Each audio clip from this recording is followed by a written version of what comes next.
Baiklah, Assalamualaikum warahmatullahi wabarakatuh. Saya Fernanda Sanamardia dari kelas 4 PAI-A ingin menjelaskan tentang hakikat metode pendidikan dalam perspektif Islam. Nah, di sini yang pertama pengertian metodologi pendidikan Islam. Secara etimologi, istilah metode berasal dari bahasa Yunani atau metodos. Kata ini terdiri dari dua kata, yaitu meta yang berarti melalui atau melewati dan hodos yang berarti jalan atau cara. Metode berarti suatu jalan yang dilalui untuk mencapai suatu tujuan.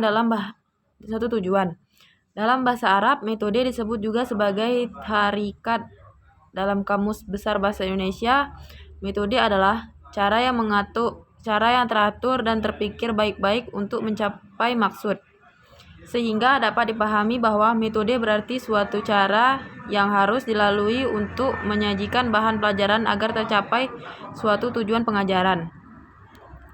Dalam melalui proses pendidikan, metode mempunyai kedudukan yang sangat signifikan untuk mencapai tujuan. Bahkan metode sebagai seni dalam mentransfer ilmu pengetahuan kepada peserta didik dianggap lebih signifikan dibanding dengan materi sendiri. Sebuah adigum mengatakan bahwa al-tarikat aham min al-madah, yang mengandung arti metode jauh lebih penting dibanding materi. Adalah sebuah realitas bahwa cara penyampaian yang komunikatif jauh lebih efektif dan disenangi oleh peserta didik, walaupun materi yang disampaikan sesungguhnya tidak terlalu menarik. Nah, sebaliknya, materi yang cukup baik karena disampaikan dengan cara yang kurang menarik, maka materi itu sendiri menjadi kurang dapat dicerna oleh peserta didik. Oleh karena itu, keberhasilan sementara metode yang tidak tepat akan berakibat terhadap pemakaian waktu yang tidak efisien. Penggunaan metode dalam suatu mata pelajaran bisa lebih dari satu macam. Metode yang variatif dapat membangkitkan motivasi belajar anak didik. Pemilihan dan penggunaan metode harus dipertimbangkan aspek efektivitas dan relevansinya dengan materi. Keberhasilan penggunaan suatu metode merupakan kunci keberhasilan proses pembelajaran dan akhirnya menentukan kualitas pendidikan, sehingga metode pendidikan Islam yang dihendaki akan membawa kemajuan pada semua bidang ilmu pengetahuan dan keterampilan. Secara fungsional, dapat merealisasikan nilai-nilai yang terkandung dalam tujuan pendidikan Islam itu sendiri, dan ini tidak bertentangan dengan tujuan pendidikan nasional yang bertujuan membentuk manusia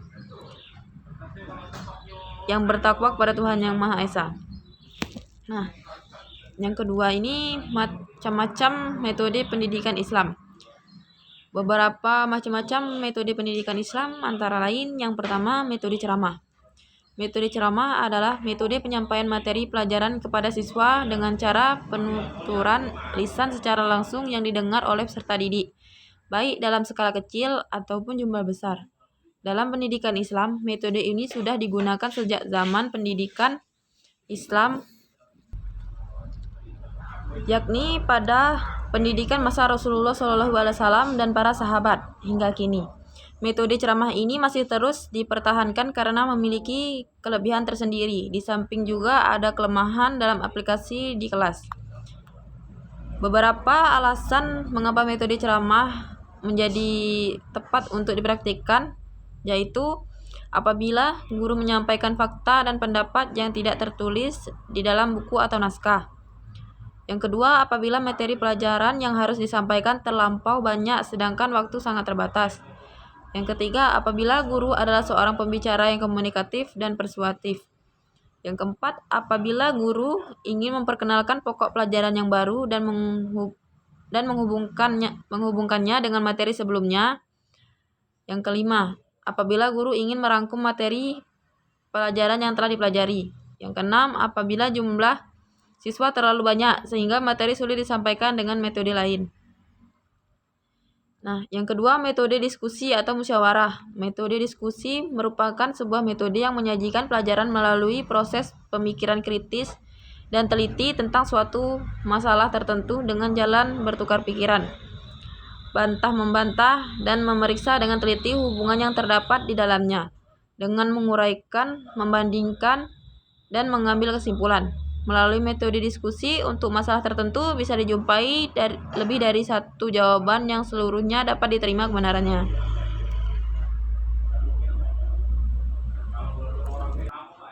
Nah, beberapa alasan mengapa metode diskusi dapat menjadi tepat untuk dipraktikkan antara lain, metode diskusi sangat tepat digunakan untuk menghidupkan suasana belajar mengajar di kelas. Yang kedua, mampu mempertinggi partisipasi siswa untuk mengeluarkan pendapat. Nah, itu merangsang siswa untuk mencari pemecahan terhadap suatu masalah. Yang keempat, melatih siswa untuk bersikap dinamis dan kreatif dalam berpikir. Yang kelima, menumbuhkan sikap toleransi dalam berpendapat dan bersikap. Yang keenam, hasil diskusi dapat disimpulkan dan mudah untuk dipahami. Yang ketujuh, mampu untuk memperluas cakrawala dan wawasan berpikir siswa. Nah, metode demonstrasi atau eksperimen.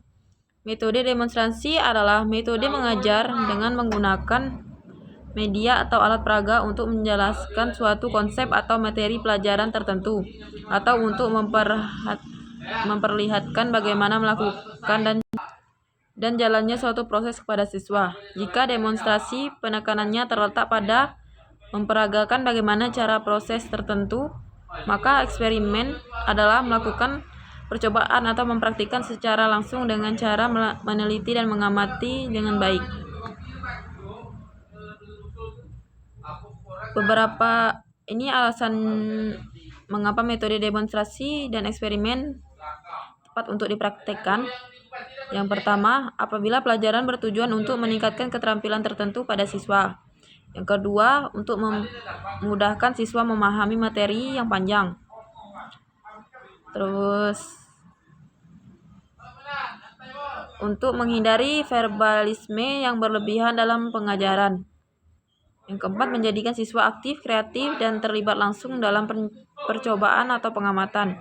Yang kelima, memberi kesan mendalam bagi siswa karena pembelajaran berdasarkan pengalaman langsung yang mudah diaplikasikan dalam kehidupan sehari-hari. Selanjutnya, metode insersi atau sisipan. Metode insersi merupakan metode yang menyajikan materi pelajaran dengan cara menyelipkan intisari materi pelajaran agama Islam di dalam materi pelajaran umum, bertujuan agar siswa tidak hanya menerima penjelasan materi umum secara ilmiah, tetapi juga mampu melihat perbandingan kajian melalui perspektif kajian agama. Nah, yang selanjutnya, metode menyelubung atau wrapping method. Metode menyelubung atau membungkus yaitu metode yang menyajikan materi pelajaran agama yang sengaja dibungkus atau diselubungi dengan materi-materi lain, seperti melalui kisah cerita atau melalui ilmu lain seperti ilmu sejarah.